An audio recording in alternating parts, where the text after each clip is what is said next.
Hello everyone, welcome you all at Lokesh sir unlimited study zone. So बच्चों, last class में हमने आपको topic rectifier शुरू करना है बताया था हमने कि किस तरीके से आपका डायोड जो होता है फॉरवर्ड बाइस में और रिवर्स बाइस में एक्ट करता है। फॉरवर्ड बाइस में आपने देखा था आफ्टर नी वोल्टेज ये हैविली कंडक्ट करता है और रिवर्स बाइस में बिल्कुल ना के बराबर कंडक्ट करता है। क्लियर कि नॉट क्लियर?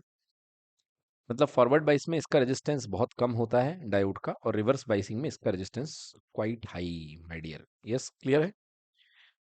ओके, अब देखते हैं बेटा, हमारा लास्ट टॉपिक बचा हुआ है application of diode as a rectifier. तो देखिए, रेक्टिफायर क्या होता है? रेक्टिफाई करना मतलब रेक्टिफायर क्या करता है? Rectifier as a circuit which convert alternating current into a direct current. मतलब बेटा, अल्टरनेटिंग करंट को डायरेक्ट करंट में बदलने का जो डिवाइस होती है, the device that is use to convert AC current into the DC current is called rectifier. Clear? अब बच्चों, एक चीज याद रखिएगा कि आपकी फीलिंग मन में ये आ रही होगी कि भाई एसी करंट है, मतलब कुछ इस तरीके की होगी और ये पूरा पूरा इसको डीसी बदल देगा। देखिए, लाइक ये आपके पास में एसी करंट है, ये देखिए, ये आपके पास में एसी करंट है। मान लीजिए सपोज ये 5 मैक्सिमम एम्पलीट्यूड की एसी करंट है। क्लियर? तो बेटा, ये जो रेक्टिफायर होता है ना, रेक्टिफायर इसको प्योर 5 वोल्ट डीसी में कन्वर्ट नहीं करता है। अब ये डीसी हो चुकी है 5 वोल्ट की। क्लियर कि नॉट क्लियर? डीसी में कन्वर्ट करने में मदद करेगा, बट पूरी दुनिया इसको बोलती है कि एसी को डीसी में कन्वर्ट करता है। क्यों? एक्चुअली 90% काम यही रेक्टिफायर कर देता है। तो एक्चुअली रेक्टिफायर क्या करेगा बेटा? रेक्टिफायर जो होगा, ये जैसे आपके पास में 5 वोल्ट का एसी है ना, तो रेक्टिफायर आपकी इतनी मदद करेगा कि ये नेगेटिव सिग्नल को क्लिप कर देगा, मतलब इसको कट कट कर देगा नेगेटिव सिग्नल्स को। क्लियर कि नॉट क्लियर? केवल पॉजिटिव के छोड़ेगा। अब दो तरीके से छोड़ेगा, हो सकता है केवल पॉजिटिव सिग्नल, हाँ, इस तरीके से छोड़े, नीचे वाले नेगेटिव को गायब कर दे। क्लियर? इस तरीके से। तो ये देखिए, केवल इसमें एक वेव ना आ करके हाफ वेव आ रही है। तो ये जो कमाल किया है आपने, जो रेक्टिफायर यहाँ पे यूज किया है, सो वो रेक्टिफायर है एक्चुअली हाफ वेव रेक्टिफायर। कौन सा रेक्टिफायर है? Half wave. और दूसरा रेक्टिफायर आपने क्या किया है, यदि आपने इस तरीके का रिजल्ट आपको वेव मिल गई है, सो ये रेक्टिफायर कहलाएगा फुल वेव रेक्टिफायर। हमारे सिलेबस में दोनों रेक्टिफायर हमको पढ़ने हैं, एक फुल वेव रेक्टिफायर भी पढ़ना है और हाफ वेव रेक्टिफायर भी पढ़ने हैं। ठीक है बच्चों, क्लियर हो गया? सो बेटा, इस तरीके से ये एसी को डीसी में, अब ये एक्चुअली डीसी तो नहीं है, ये पल्सेटिंग डीसी है, बट ये मान लीजिए कि बेटा 90% काम हो चुका है। इसलिए रेक्टिफायर को ही बोल दिया जाता है कि भाई आप क्या करते हो कि एसी को डीसी में कन्वर्ट करते हो। अब बेटा, फुल वेव रेक्टिफायर में जब डीसी बन जाती है तो आपका मोबाइल चार्जर एसी को डीसी में कन्वर्ट करता है। थोड़ी सी प्रोसेस देख लीजिए आपके इंटरेस्ट के लिए। क्लियर कि नॉट क्लियर? बेटा, क्या करते हैं यहाँ पर, हम इसके बाद में लगाते हैं एक फिल्टर लगाते हैं। जैसे ये सप्लाई आई, मतलब शुरुआत में क्या क्या हुआ, सबसे पहले आपके पास में एसी थी, है ना, इस तरीके की एसी थी। तो एसी लगाने के बाद आपने क्या लगाया? रेक्टिफायर लगाया। रेक्टिफायर लगाया तो आपके पास में कुछ इस तरीके की सप्लाई हो गई फुल वेव रेक्टिफायर से। क्लियर हो गया कि नहीं हो गया? इसके बाद में आप लगाएंगे बेटा फिल्टर सर्किट लगाएंगे। तो फिल्टर सर्किट क्या करेगा? हाई फ्रिक्वेंसी को दबा देगा। क्लियर? और लो फ्रिक्वेंसी कंपोनेंट को आपको पास कर देगा। तो ये देखिए, फिल्टर कुछ इस तरीके के कंपोनेंट को पास करेगा। क्लियर कि नॉट क्लियर? ये 5 वोल्ट है, यहाँ पर एसी भी 5 वोल्ट की थी, तो 5 वोल्ट से 5 वोल्ट का ये पल्सेटिंग डीसी, फिर 5 वोल्ट का ये अनस्टेबल सिग्नल। क्लियर? फिर इसके बाद में आप यहाँ पे लगाएंगे आप स्टेबलाइजर। तो स्टेबलाइजर जो क्या करेगा बेटा, ये वोल्ट को स्टेबलाइज कर देगा। इस तरीके से फाइनली आपकी 5 वोल्ट डीसी बन जाएगी। क्लियर हो गया कि नहीं हो गया? तो इस तरीके से ये एसी से आप 5 वोल्ट डीसी निकालते हैं, और ये आपका मोबाइल का जो चार्जर होता है वो इस तरीके से काम करता है। ठीक है ना? बट एक बात और याद रखिएगा कि मोबाइल में आपका जो इनपुट होता है वो 220 वोल्ट एसी का होता है। क्लियर कि नॉट क्लियर? तो एसी को लेते ही सबसे पहले आपके पास यहाँ पे लगा होता है चार्जर के अंदर स्टेप डाउन ट्रांसफार्मर, जो 220 वोल्ट एसी को 5 वोल्ट एसी में कन्वर्ट करता है। क्लियर कि नॉट क्लियर? क्योंकि सप्लाई जो आपकी आती है 220 वोल्ट में आती है, और आउटपुट आपको छोटा चाहिए है। तो सबसे पहले ये हाई एम्पलीट्यूड एसी को एक लो एम्पलीट्यूड एसी में कन्वर्ट करता है। क्लियर कि नॉट क्लियर? सो ये कहलाता है स्टेप डाउन ट्रांसफार्मर। इसके बाद बेटा फिर रेक्टिफायर लगता है। रेक्टिफायर के बाद बेटा आपके पास में फिल्टर लगता है, फिल्टर के बाद में स्टेबलाइजर लगता है, और फाइनली आपकी 5 वोल्ट की डीसी बन के तैयार हो जाती है। क्लियर है बच्चों? तो मेन काम किसने किया एक्चुअली? रेक्टिफायर ने। इसलिए ये सारा का सारा श्रेय यहाँ पे रेक्टिफायर को दे देते हैं। Rectifier is a circuit which convert alternating current AC into the direct current. But याद रखिएगा ये पूरा पूरा काम नहीं करता है, ऑलमोस्ट 90% काम। क्लियर? Principle of rectifier. देखिए प्रिंसिपल ऑफ रेक्टिफायर क्या होता है? प्रिंसिपल ऑफ रेक्टिफायर आप जानते हैं कि फॉरवर्ड बाइस में हाई फ्लो, कंडक्टिविटी हाई होती है, और रिवर्स बाइस में कंडक्टिविटी लेस होती है। क्लियर कि नॉट क्लियर? या आप ये समझ सकते हैं कि जब आपने फॉरवर्ड बाइस रखा है, ये प्लस है ये माइनस है, तो इलेक्ट्रिसिटी फ्लो होगी, और अगर रिवर्स बाइस आपने कर रखा है, ये माइनस दिया ये प्लस दिया, तो यहाँ पे इलेक्ट्रिसिटी फ्लो नहीं करेगा, कंडक्ट नहीं करेगा। क्लियर कि नॉट क्लियर? क्योंकि इसमें रेजिस्टेंस बहुत हाई हो जाता है, डिप्लेशन लेयर की चौड़ाई बढ़ जाती है। PN junction diode is a unidirectional, मतलब एक ही डायरेक्शन में कब करेगी? जब पी से प्लस जुड़ा हो, एन से माइनस जुड़ा हो। Unidirectional device that it allows the current to flow through it only in one direction when it is in forward bias. Clear की not clear? Now we have two type of rectifier, one is called half wave and second is called full wave. अब आइए देखते हैं half wave rectifier किस तरीके से काम करता है। देखिए यहाँ पे पहले सर्किट समझ लीजिए। A half wave rectifier convert the half cycle of the applied AC signal to DC signal. Ordinary transformer may be used here. यहाँ पे आप ordinary transformer का यूज करेंगे। क्लियर है बच्चों? अब देखिए ordinary transformer में ये सप्लाई आपने भेजी, मतलब पहले हाफ साइकिल में बेटा ये वाला टर्मिनल प्लस था और ये क्या था? माइनस था। क्लियर? ये स्टेप डाउन ट्रांसफार्मर है बेटा। स्टेप डाउन ने सबसे पहले क्या किया? आपके सिग्नल को छोटा कर दिया। यहाँ पे देखिए ये सेकेंडरी आउटपुट पे आपका वोल्टेज छोटा आ गया। क्लियर कि नॉट क्लियर?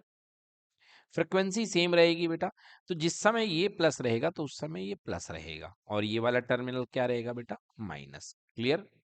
यस। तो ये देखिए आपने यहां से ये प्लस गया, और जैसे ही प्लस पी पे प्लस हुआ, मतलब ये बन गया फॉरवर्ड बाइस। हो गया कि नहीं हो गया? तो ये प्लस है, और ये वाला टर्मिनल आपका, इसको आपने रेजिस्टेंस के थ्रू ग्राउंड कर दिया है, तो ऑटोमेटिकली आपका ये वाला टर्मिनल लो पोटेंशियल पे माइनस पे हो जाएगा। क्लियर कि नॉट क्लियर?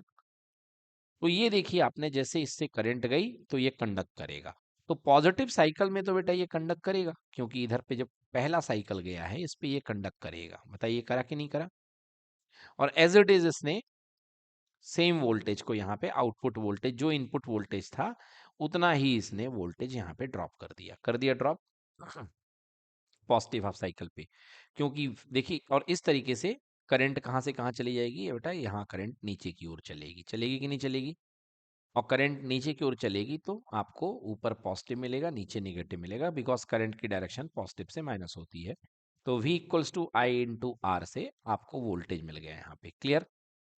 तो फर्स्ट हाफ साइकिल में जब तक ये प्लस का था, आपको करंट मिली, और करंट का रेजिस्टेंस से मल्टीप्लाई होकर के वोल्टेज मिल गया। डन।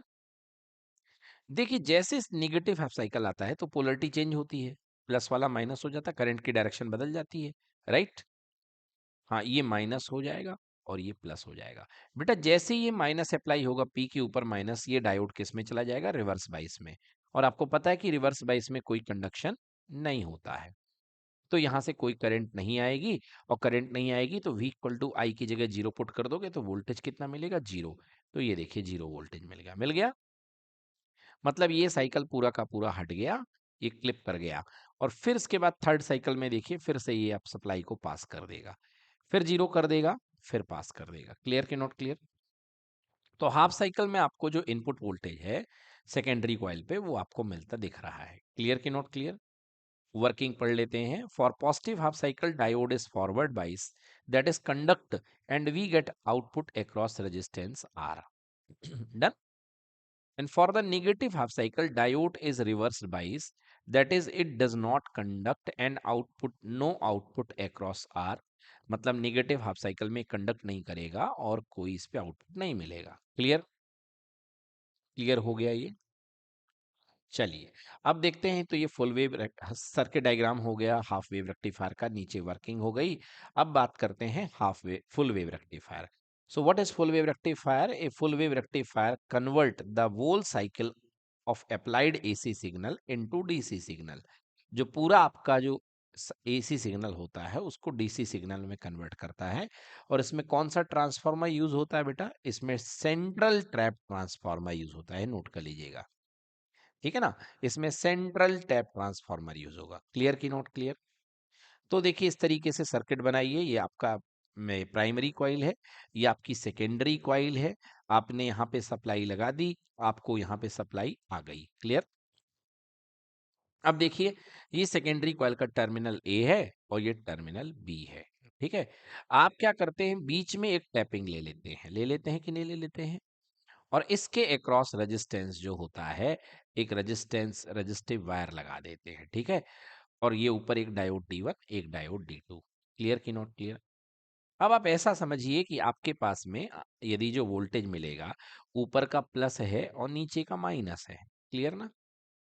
तो यदि यहाँ पे ऊपर प्लस है नीचे का माइनस है, तो अगर यहाँ पे रेजिस्टेंस लगा हुआ है और ऊपर डायोड लगा हुआ है, यस, तो देखिए, तो ये डायोड पहले क्या रहेगा? प्लस रहेगा।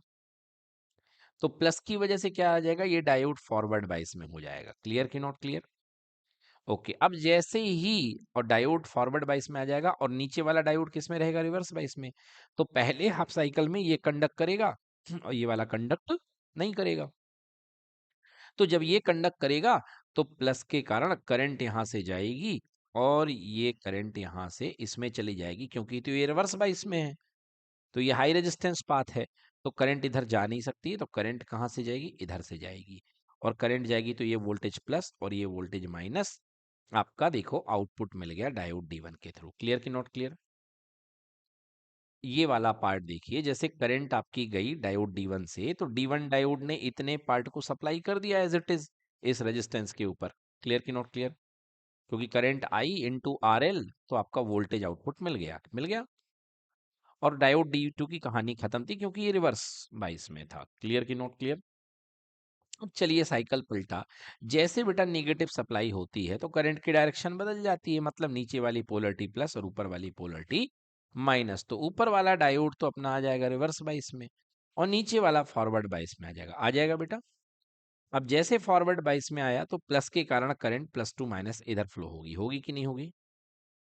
और फिर से करंट वापस इसी डायरेक्शन में, सेम डायरेक्शन में प्लस माइनस पोलरिटी में गिरेगी। बताइए सोनू।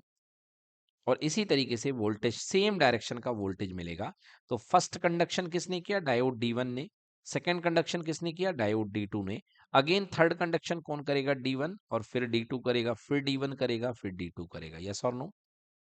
तो दोनों डायोड्स इस सेंट्रल टैंपिंग के कमाल की वजह से दोनों डायोड वर्क करने लग गए और आपको दोनों ही साइकिल में सप्लाई मिलने लग गई। राइट और रॉन्ग?